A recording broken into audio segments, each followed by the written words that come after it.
"I can't close my legs," she told a lonely Apache. He looked down and saw something unbelievable. The sun was slowly sinking behind the distant hills of the Apache reservation, painting the sky in soft orange and purple colors. The land was wide and quiet, stretching far in every direction. Dusty paths cut through dry grass, old trees stood still like silent watchers, and the air carried a calm that only such remote places could hold. Evening always arrived gently here, as if even time moved more slowly.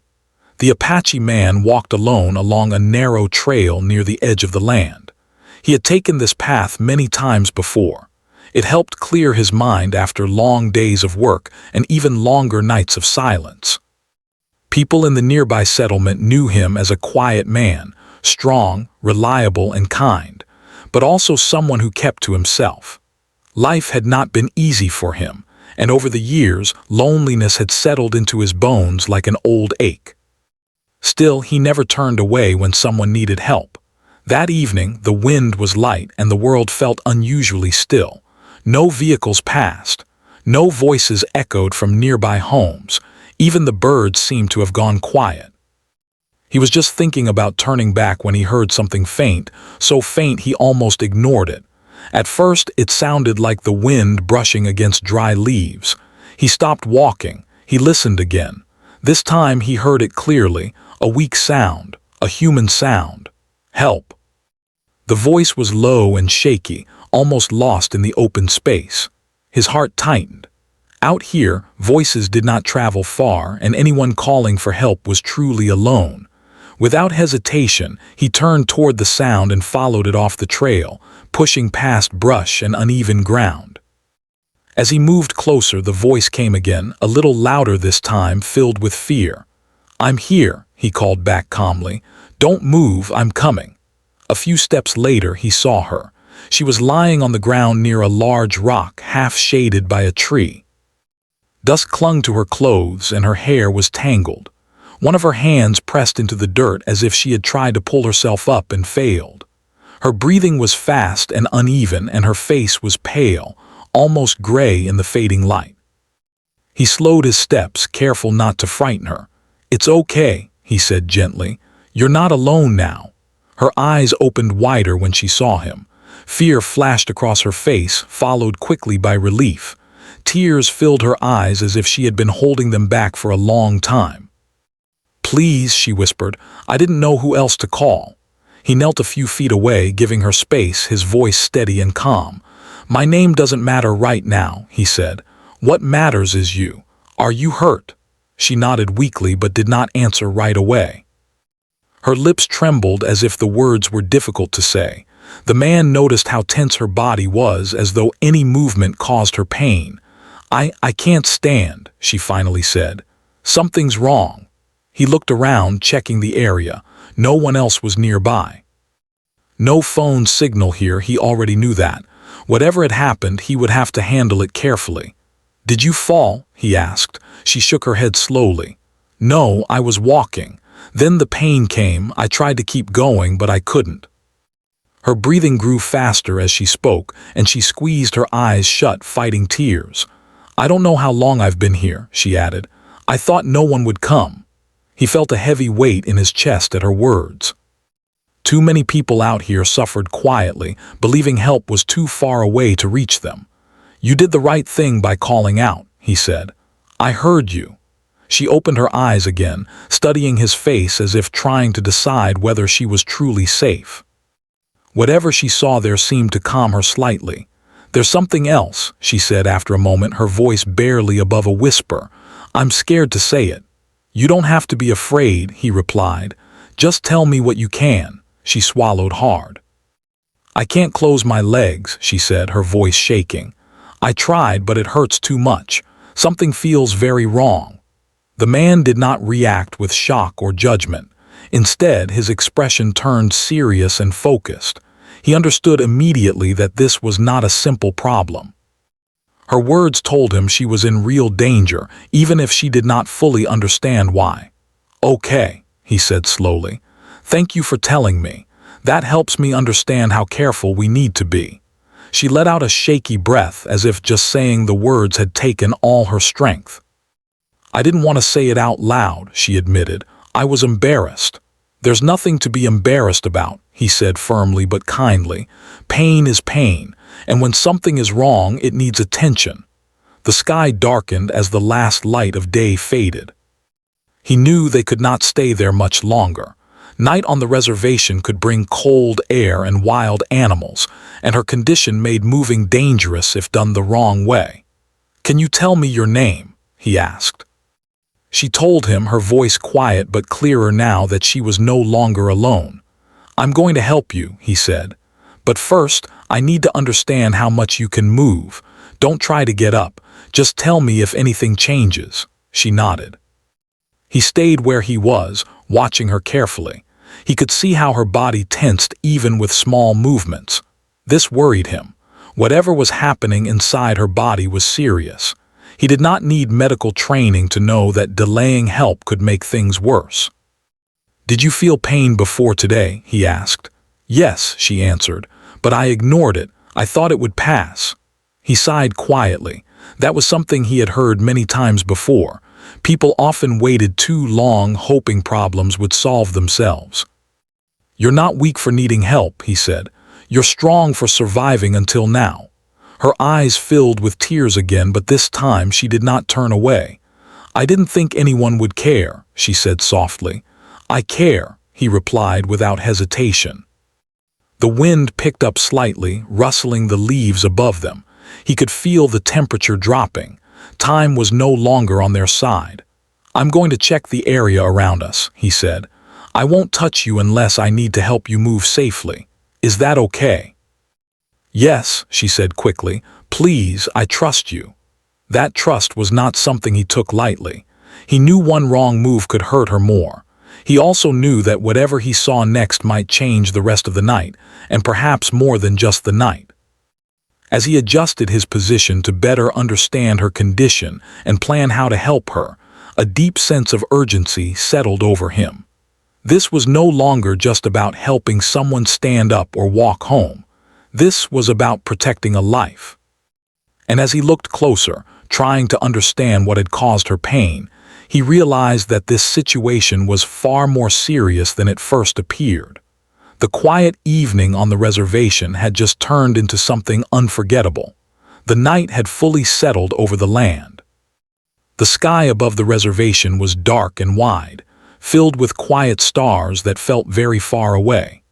The wind moved softly through the trees, but near the woman and the Apache man, everything felt tense and fragile, as if the world itself was holding its breath. The man stayed calm, even though his thoughts were moving fast. He had helped injured people before: cuts, broken bones, heat sickness. But this was different. The woman's pain was deep and serious, and her fear was just as heavy as the silence around them. She shifted slightly, then stopped, a sharp breath escaping her lips. "Don't move," he said gently but firmly. "Even small movements might make it worse." "I know," she whispered. It feels like my body won't listen to me anymore." Her words carried a deep fear. It was not just pain she was feeling. It was the fear of losing control, of not understanding what was happening inside her own body. "You're doing the right thing by staying still," he said. "We'll take this one step at a time." She nodded, though her face showed doubt. Her hands were shaking now, gripping the dirt beneath her fingers as if holding on to the ground could keep her steady. "I didn't plan for this," she said after a long pause. "I came out here because I needed space. I didn't think I'd end up like this." The man listened closely. He did not rush her.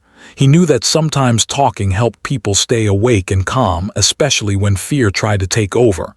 "How long have you been feeling unwell?" he asked. She closed her eyes, thinking.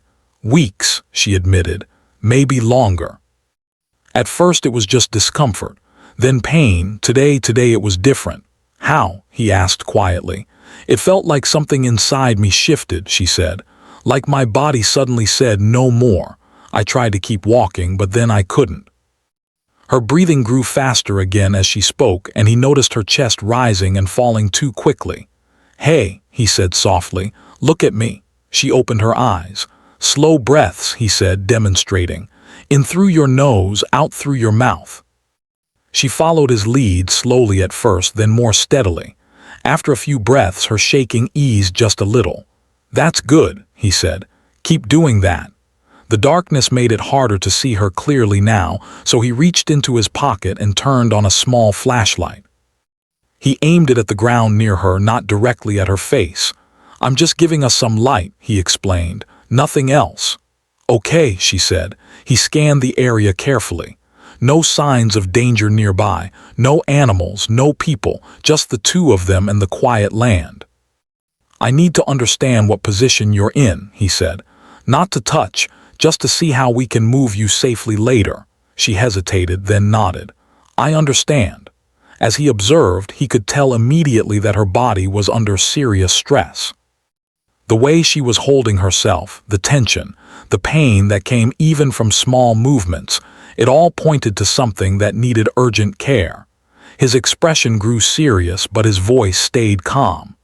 "This isn't something we can fix out here," he said honestly. "You need medical help as soon as possible." Her eyes widened. "Is it that bad?" "Yes," he said gently, "but the good news is you're not alone. I'm here and I won't leave you." Tears slipped down her cheeks, catching the light from the flashlight. "I was so scared," she said. "I thought I was going to be stuck here all night. I thought no one would hear me." He felt a tightness in his chest. He had walked these lands his whole life, and he knew how unforgiving they could be when someone was alone. "You were heard," he said. "That matters."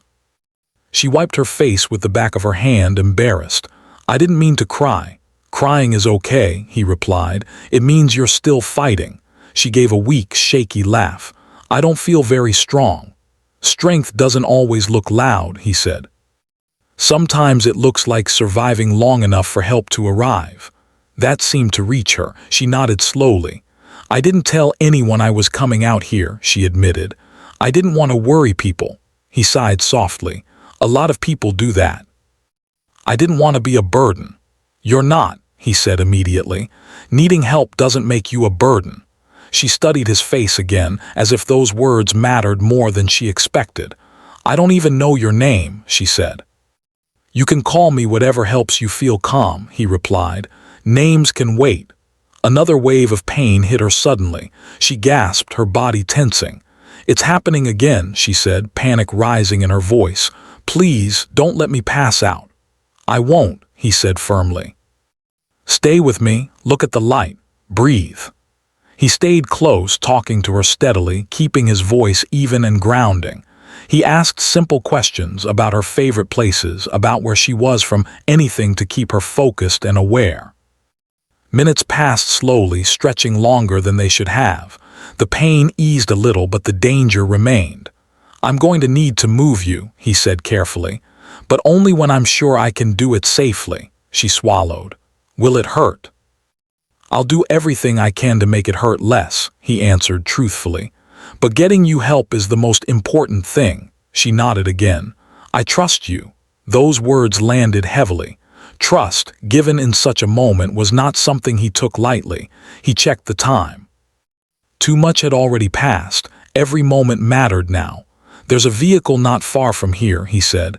"Once we get you there, I can take you to the nearest hospital." Her eyes filled with hope and fear.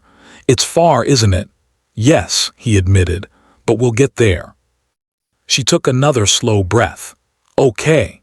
He adjusted his position, planning each move in his head. He knew he had to support her without causing more harm. He knew the road ahead would be long and difficult. As he prepared to lift her carefully, he noticed something that made his heart sink further. The signs he saw confirmed his fears. This was not just pain or exhaustion. This was a serious condition that had been silently growing worse. He did not tell her what he suspected. There was no need to add fear to an already heavy moment. What mattered now was action. "Listen to my voice," he said as he positioned himself. "We'll move slowly. Tell me immediately if anything feels wrong." "I will," she said. The night seemed to press closer around them as he began to help her. fully aware that what he had just discovered meant the race against time had truly begun. The moment he tried to help her change position, he understood just how serious her condition was. Even the smallest movement caused her body to tighten with pain. She gasped, gripping his sleeve, her fingers cold and trembling. "Stop," she whispered. "Please, just for a second." He froze immediately. "I stopped," he said calmly. "You're safe, take a breath." She closed her eyes and focused on breathing, just like he had shown her earlier. Slowly, the sharp edge of pain eased, though it never fully went away. He could see it on her face. This was not something that would pass on its own. "I'm sorry," she said quietly. "I don't mean to make this harder." "You're not making anything harder," he replied. "You're doing exactly what you should. You're listening to your body." He adjusted his position, staying low and steady, making sure she did not feel rushed. His mind worked carefully, step by step. He had to move her, but only in a way that would not cause more harm. Every choice mattered now. "I need to support you from here," he explained, pointing to where his arms would go without touching her directly. "I'll carry most of the weight. You just tell me if something feels wrong." She nodded weakly. "Okay." As he slowly lifted her just enough to shift her onto a more stable position, he saw clearer signs of what was happening. It confirmed what he had feared earlier. This was not a simple injury. It was a serious medical condition that had been building quietly for a long time, hidden until her body could no longer cope. His stomach tightened. He kept his face calm. "Listen to me," he said gently. "What you're feeling isn't your fault. And it isn't because you did something wrong." She looked at him, confused and scared. "Then why is this happening?" "That's something doctors will explain better than I can," he said honestly. "Right now, what matters is getting you to them as fast and as safely as possible." She swallowed hard. Am I going to be okay?" He met her eyes and spoke with quiet strength. "You're alive, you're conscious, and help is on the way. Those are good signs." She held onto those words like a lifeline. The walk to his vehicle felt longer than it really was. He moved slowly, carefully, every step measured. The uneven ground made things harder, but he refused to rush. The night air was colder now, and he worried about her losing body heat, so he adjusted his jacket around her shoulders as best as he could. "I'm sorry," she whispered again. "I hate that you have to do this." "You don't owe me apologies," he said. "One day someone helped me when I needed it. This is how things balance out." She did not respond, but her grip on his jacket tightened slightly. That was enough. When they finally reached the vehicle, he eased her down gently, letting her rest for a moment before moving again. Her face was pale and sweat dotted her forehead despite the cool air. "We're almost there," he said. "Just a little more." She nodded, though her eyes fluttered as if staying awake was becoming difficult. "Hey," he said firmly but kindly, "stay with me. Tell me something about yourself." She took a shaky breath. "I used to like walking out here," she said slowly. "It helped me think." "That's good," he said. "Tell me about the first time you came." As she spoke, her voice steadied a little. Talking helped distract her from the pain, and it helped him keep her alert. He listened closely, responding when needed, encouraging her to keep going. Once she was safely inside the vehicle, he adjusted the seat so she could lie back without strain. He made sure she was as comfortable as possible, though he knew comfort was limited right now. "I'm going to drive," he said. "The road is rough in places, so if anything feels wrong, you tell me immediately." "I will," she said quietly. He started the engine and the headlights cut through the darkness. The road ahead was long, mostly empty, stretching through miles of quiet land. He knew this drive well. He also knew how dangerous it could be at night. As the vehicle moved forward, he kept one hand on the wheel and his attention split between the road and her condition. Every few minutes he spoke to her, checking that she was still alert. "You still with me?" he asked gently. "Yes," she replied, though her voice sounded tired. "That's good," he said. "Keep talking when you can." The drive felt endless. Time stretched, bending under worry and focus. He could feel the tension in his shoulders, but he did not allow himself to relax. Not yet. At one point she groaned softly, her breathing changing again. "Pain?" he asked immediately. "Yes," she whispered. "It's getting stronger." "Okay," he said calmly. "Look at me. Focus on my voice. We're getting closer." He spoke steadily, describing the road, the lights in the distance, anything to keep her anchored. Inside, his fear grew. He had seen enough to know that waiting any longer could have terrible consequences. He pressed the accelerator slightly harder, careful not to jolt the vehicle too much. "You're doing great," he told her. "I know it doesn't feel like it, but you are." Tears rolled down her cheeks again. "I was so stupid to ignore it," she said. "I thought if I pretended everything was fine, it would be." "So many people think that," he replied. "You're not alone in that mistake." She looked at him weakly. "Why are you so calm?" He thought for a moment. "Because panic doesn't help," he said. "And because someone needs to believe we'll make it." She nodded, holding onto that belief. Finally, far ahead, lights appeared, bright, steady, real. The hospital. Relief washed through him, but he did not slow down until he reached the entrance.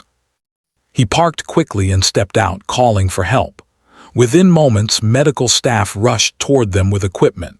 He explained everything clearly and quickly, where he found her, what she said, what he observed, how long she had been in pain. They listened closely. As they took over, placing her carefully onto a stretcher, she reached out and grabbed his hand. "Don't leave," she whispered. "I'm right here," he said. "You're not alone anymore." They wheeled her inside, doors swinging open, bright lights replacing the dark road. He stood there for a moment, breathing deeply, feeling the weight of everything that had happened finally settle.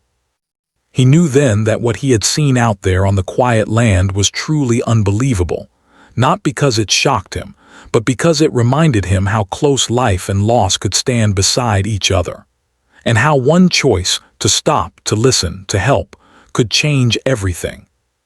The hospital lights were bright and harsh after the long, dark drive. They reflected off white walls and shiny floors, making everything feel unreal, like stepping into a different world. The Apache man stood just inside the entrance as medical staff moved quickly around the woman. Their voices were calm but urgent. Wheels rolled fast. Doors opened and closed. Everything happened at once. He stayed close as long as he was allowed. He answered questions clearly, even though his throat felt tight. He explained where he found her, what she had told him, how long she had been in pain, and how her condition worsened during the drive. The staff listened carefully, nodding as they took notes. They thanked him, then gently asked him to wait outside while they continued. When the doors finally closed behind her, the silence hit him hard.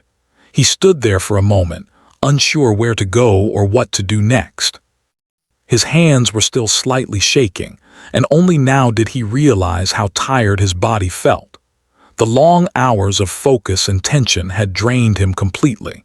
He sat down on a nearby chair and leaned forward, resting his elbows on his knees. Around him, the hospital continued its steady rhythm. A nurse walked past. A phone rang somewhere. A machine beeped softly in the distance. Life moved on, even though for him, time felt paused. He looked down at his hands. They were dusty, scraped, and tense, still carrying the memory of holding someone who had trusted him with her life. He took a deep breath and let it out slowly, trying to calm the storm inside his chest. Minutes passed, then more minutes. A nurse eventually came out and asked his name. When he gave it, she smiled kindly. "You did the right thing bringing her in," she said. "You got her here in time." Those words lifted a heavy weight he had been carrying without realizing it. He nodded, unable to speak for a moment. "Can I see her?" he asked quietly. "Not yet," the nurse replied gently. "She's being examined, but we'll let you know as soon as we can." He thanked her and sat back down. As he waited, his mind replayed everything that had happened. The quiet trail, the faint cry for help, the fear in her eyes. He wondered what would have happened if he had chosen a different path that evening, or if he had ignored the sound, thinking it was just the wind. The thought made his chest tighten again. Time moved slowly in that waiting area. He watched other people come and go, some worried, some tired, some relieved. Each face told a story he would never fully know. It reminded him that everyone carried unseen struggles, even when they looked fine on the outside. After what felt like hours, a doctor approached him. The doctor's face was serious but calm. "You're the one who brought her in?" the doctor asked. "Yes," he replied, standing up immediately. The doctor nodded. "You may have saved her life." Those words landed heavily. The doctor explained in simple terms that her condition was severe and had been developing quietly for a long time. Her body had reached a breaking point. Without help, the outcome could have been very different. Quick action had made all the difference. "She's stable now," the doctor said. "She's still in care, but she's safe." The man closed his eyes for a brief moment, letting the relief wash over him. When he opened them, he realized his eyes were wet. "Can I see her now?" he asked. "Just for a moment," the doctor said. "She's awake." He followed the doctor down a hallway, his footsteps echoing softly. When they reached her room, the doctor stepped aside and let him enter. She lay in the bed, pale but calmer. Her eyes opened when she saw him, and a small, tired smile appeared on her face. "You stayed," she said softly. "I told you I would," he replied. She swallowed, her eyes filling with tears again, but this time they were different, lighter, filled with relief rather than fear. They said if you hadn't come when you did," her voice broke. He stepped closer but did not touch her, giving her space. "You're here now," he said. "That's what matters," she nodded slowly. "Thank you," she whispered. "I don't even know how to say it properly." "You don't have to," he replied. "Just rest." A nurse entered and gently reminded him that she needed quiet and sleep. He nodded and stepped back. "I'll be outside," he said to her. She reached out and lightly touched his hand, careful and brief. "I won't forget this," she said. He gave her a small smile. "Just focus on getting better." When he left the room, the weight of the night finally began to settle. His legs felt heavy as he walked back to the waiting area. He sat down again, staring at the floor, letting his thoughts slow. Hours later, as dawn began to approach, the hospital grew quieter. He received another update confirming that she was stable and would recover with proper care. There was nothing more he could do now. He stepped outside into the early morning air. The sky was beginning to change, dark blue turning slowly to gray. Birds stirred in the distance. A new day was beginning. He stood there for a long moment, breathing deeply. The world felt different than it had the night before. Not louder, not brighter, just changed. He returned to his vehicle and sat inside without starting the engine. He thought about loneliness, about how he had walked those trails for years believing he was alone in more ways than one. And yet, in one unexpected moment, his path had crossed with someone else's in a way that mattered deeply. When he finally drove back toward the reservation, the sun was rising behind him. Light spilled across the land, touching the same trail where everything had begun. It looked peaceful again, as if nothing had happened there at all. But he knew better, because sometimes the quietest places hold the most powerful moments, and sometimes a simple choice to listen, to stop, to help, can change a life forever. The days after that night passed slowly, yet everything felt different. The Apache man returned to his quiet routine on the reservation, but the silence no longer felt empty. It felt thoughtful, as if the land itself was remembering something important. Each morning he woke before sunrise, just as he always had. He stepped outside, breathed in the cool air, and watched the light spread across the hills. The same paths lay ahead of him, the same work waited to be done, but his heart carried a new weight, one that was not heavy with sadness but full of meaning. People in the community noticed a change in him. He still spoke little, but when he did, his words felt warmer. He listened more closely. When someone asked for help, he answered without hesitation. It was as if that night had opened something inside him that had been quiet for a long time. A few days later, he returned to the hospital. He did not know why he felt the need to go. He only knew that leaving things unfinished did not sit right with him. He brought no gifts, no flowers, just himself and a quiet hope that she was improving. At the front desk, he gave his name. The nurse recognized it and smiled. "She's been asking about you," the nurse said. "She's stronger today." Relief moved through him like a slow, steady breath. When he entered her room, she was sitting up, sunlight falling softly across the bed. Color had returned to her face. She looked tired but peaceful. "You came back," she said, surprised and glad. "I said I would," he replied. She smiled, a real smile this time, not one shaped by fear. "They told me everything," she said. "How serious it was, how close things were." He nodded, staying near the door, respectful of her space. "I don't remember much after we arrived," she continued, "but I remember your voice. It kept me steady." "That was the idea," he said gently. She was quiet for a moment, then spoke again. "I kept thinking about that trail," she said. About how easily everything could have gone differently. He understood that thought well. "Sometimes," he said, "we're placed exactly where we need to be, even when we don't know why." She looked at him thoughtfully. "Do you believe that?" "I do now," he replied.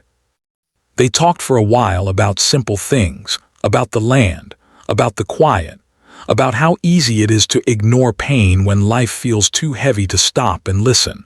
There was no rush in their words, no need to fill every moment. Before he left, she thanked him again, quietly, sincerely. "I'll be okay," she said, "because someone stopped." He nodded. "Take care of yourself." As he walked out of the hospital, he felt lighter than he had in years. Life did not change overnight. He did not suddenly become someone else, but something important had shifted. Loneliness no longer felt like a wall. It felt like space that could be filled with purpose. Weeks passed.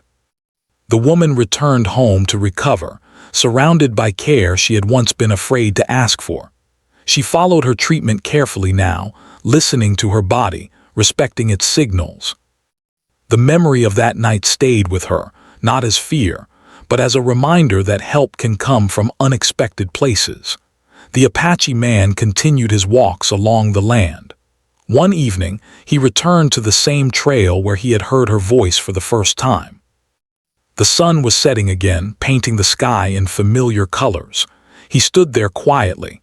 No cries for help this time, no fear, just the wind and the open land.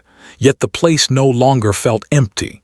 He realized then that loneliness is not always about being alone. Sometimes it is about believing that what you do does not matter. That night had proven otherwise. He had mattered, not because he was strong or brave or special, but because he listened. He turned back toward home, the path clear beneath his feet. The world remained quiet, but it no longer felt distant. And somewhere beyond the hills, a woman lived because someone chose to stop, to care, and to act. Sometimes that is enough to change everything.